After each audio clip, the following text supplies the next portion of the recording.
చూస్ country delight, live better. ఇప్పుడే country delight యాప్ని download చేసుకోండి. నమస్తే. ప్రకాశం జిల్లా కంభం మండలం లింగోజుగూడెంలో 3 ఏళ్ల బాలుడు లక్షిత్ ఆకలితో చనిపోయాడు. ఈ వార్త విని ముఖ్యమంత్రి చంద్రబాబు నాయుడు గారు చలించిపోయారు. అసలు దీనికి కారణం ఎవరి నిర్లక్ష్యం ఉంది? ఈ ఘటనకు సంబంధించి చాలా సీరియస్గా చంద్రబాబు నాయుడు గారు రియాక్ట్ అయినటువంటి పరిస్థితి ఉంది. అసలు ఈ కేసు డీటెయిల్స్లోకి వెళ్తే, లింగోజుగూడెంలో అంగన్వాడీ కేంద్రంలో 3 ఏళ్ల బాలుడు లక్షిత్ ఆ టైం అయిపోయిన తర్వాత అందులో ఉన్నటువంటి స్టాఫ్ ఇంటికి పంపించేశారు ఆ లక్షిత్ అనే బాలుడిని. లక్షిత్ అనే బాలుడు తన ఇంటికి వెళ్ళలేకపోయాడు, దారి తప్పాడు. అలా నడుచుకుంటూ ఆడుకుంటూ వెళ్ళిపోతున్న క్రమంలో ఊరి చివరన పొలాల్లోకి వెళ్ళిపోయాడు.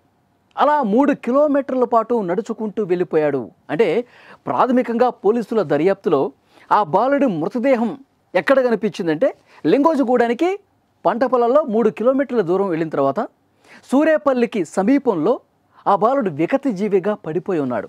పోలీసులు ఇన్వెస్టిగేట్ చేస్తూ ఉంటే ఎప్పుడైతే తల్లిదండ్రులు కంప్లైంట్ ఇచ్చారో ఆ కంప్లైంట్ బేస్ చేసుకుని పోలీసులు 10 బృందాలుగా ఏర్పడి జిల్లా ఎస్పీ నేతృత్వంలో మొత్తం గాలించారు. లింగోజుగూడెంలో గాలించారు, చుట్టుపక్కల ప్రాంతాలన్నీ కూడా గాలించారు. ఎక్కడ వెతికినా బాబు కనిపించలా.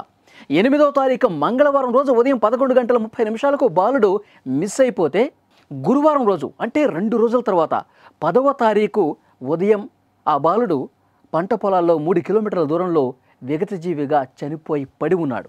అంటే పోలీసులు ఆన్ ది స్పాట్ ఎక్కడైతే మృతదేహం కనిపించిందో అక్కడే పోస్ట్ మార్టం నిర్వహించారు. అంటే అంతకుముందు చాలా వరకు అనుమానాలు కనిపించినాయి. ఎవరో హత్య చేసి పడేసి ఉంటారు, ఎవరో గిట్టని వాళ్ళు బాబుని చంపేసి పడేసి ఉంటారు, వీరి తల్లిదండ్రుల మీద ఎవరికైనా కక్ష ఉండుంటుంది, లేదంటే కుటుంబ సభ్యులు కూడా కోణం ఉందా. సో అన్ని కోణాల్లో దర్యాప్తు చేశారు, పరిశీలించారు. మనకి గుర్తుండే ఉంటుంది, ఒక 3-4 రోజుల క్రితం జగిత్యాల జిల్లా, తెలంగాణలో జగిత్యాల జిల్లా కోరుట్లలో సొంత పిన్ని చిన్న పాప హితేక్షను దారుణంగా కత్తితో పొడిచి చంపేసింది కదా. సో అలాంటి ఘటన ఏమన్నా ఇదన్నా?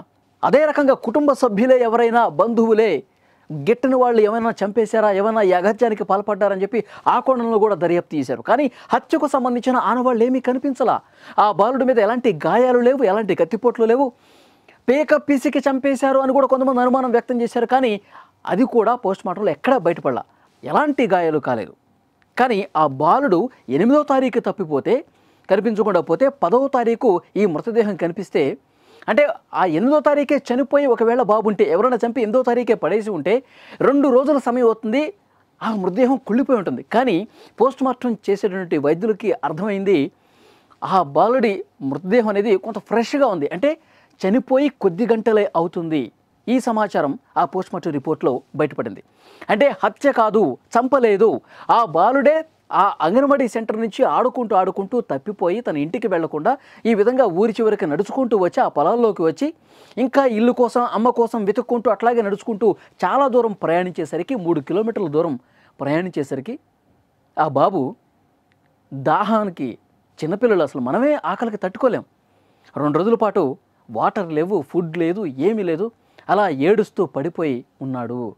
ఆకలి దప్పికలతోనే ఆ బాబు చనిపోయాడు అని చెప్పి ప్రాథమికంగా సమాచారం వస్తుంది. తల్లిదండ్రులు బోరున విలపిస్తూ ఉన్నారు, కన్నీళ్లు పెట్టుకుంటున్నారు, గుండెలు బాదుకుంటూ రోధిస్తూ ఉన్నారు.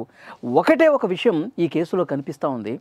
అంగన్వాడీ సెంటర్లో ఉన్నటువంటి ఆ స్టాఫ్ ఎవరైతే ఉన్నారో, పిల్లల్ని తల్లిదండ్రులకు అప్పగించాల్సిన బాధ్యత వాళ్ళకి లేదా?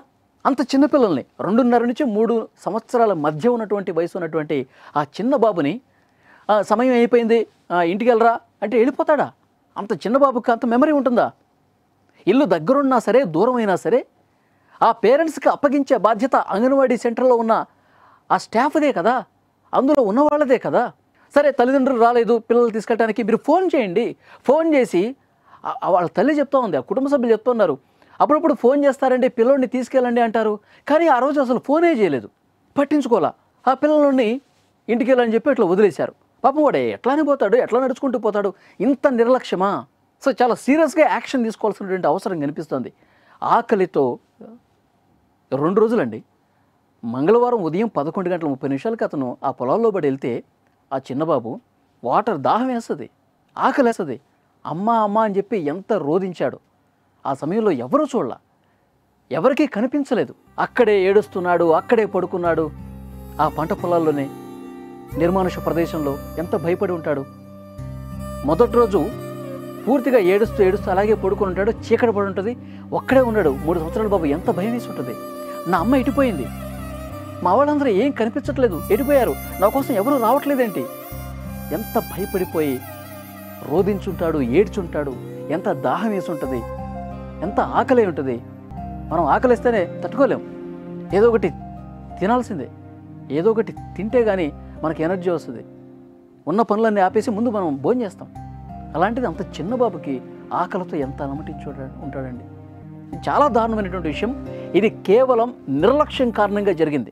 తల్లిదండ్రులు కూడా మన బాబు ఎన్నింటికి వస్తాడు, బయటకు వస్తాడు, ఎన్నింటికి మన ఇంటికి వస్తాడు, వీళ్ళు ఇంకా ఫోన్ చేయలేదంటే వెంటనే స్పందించి గనక, వెంటనే వెతుకుంటే గనక ఎంత దూరం వెళ్ళుంటాడండి. 1 గంట లేట్ అయింది, ఎంత దూరం వెళ్ళుంటాడు. 4 పక్కల కొంతమందిని వెళ్ళి పంపించేసేసి వెతకండి అంటే ఆ చిన్నపిల్లడు ఎంత దూరం నడుస్తాడు? 1 గంట సేపట్లో 1/2 కిలోమీటర్ కంటే ఎక్కువ నడవడు కదా, ఈజీగా కనిపెట్టచ్చు. కానీ ఇక్కడ చాలా నిర్లక్ష్యం కనిపిస్తోంది. అంగన్వాడీ సెంటర్ది, ఈ కుటుంబ సభ్యులది కూడా పాత్ర ఉంది నిర్లక్ష్యానికి సంబంధించి. చంద్రబాబు నాయుడు గారు ఇదే చెప్పారు. ఆకలితో 3 ఏళ్ల బాలుడు ఏడ్చి చనిపోయాడంటే చాలా సీరియస్ అయ్యారు. వెంటనే ఆ బాధ్యుల మీద కఠినంగా శిక్షించండి, ఆ బాధిత కుటుంబానికి అండగా నిలవండి అంటూ అధికారులకు ఆదేశాలు ఇచ్చారు చంద్రబాబు నాయుడు గారు. ఇది చాలా దారుణమైనటువంటి విషయం. అన్ని అంగన్వాడీ కేంద్రాలకు కూడా ఒక అలర్ట్ పంపించాల్సిన అవసరం ఉంది. చిన్న పిల్లల్ని అట్లా గాలికి వదిలేయకూడదు, నిర్లక్ష్యం వహించకూడదు. కుటుంబ సభ్యులు ఎవరో ఒకరిని పిలిపించి వాళ్ళ చేతికి అప్పగించే వరకు కంట కనిపెడుతూ ఉండాలి. అంత బాధ్యతగా ఉండాలి అంగన్వాడీ సెంటర్లో ఉండేటువంటి ఆయమ్మలు కావచ్చు, అందులో ఉన్న స్టాఫ్. ఈసారి నుంచి అలాంటివి జరగకుండా ఉండేందుకు చర్యలు తీసుకుంటారని చెప్పి ఆశిద్దాం.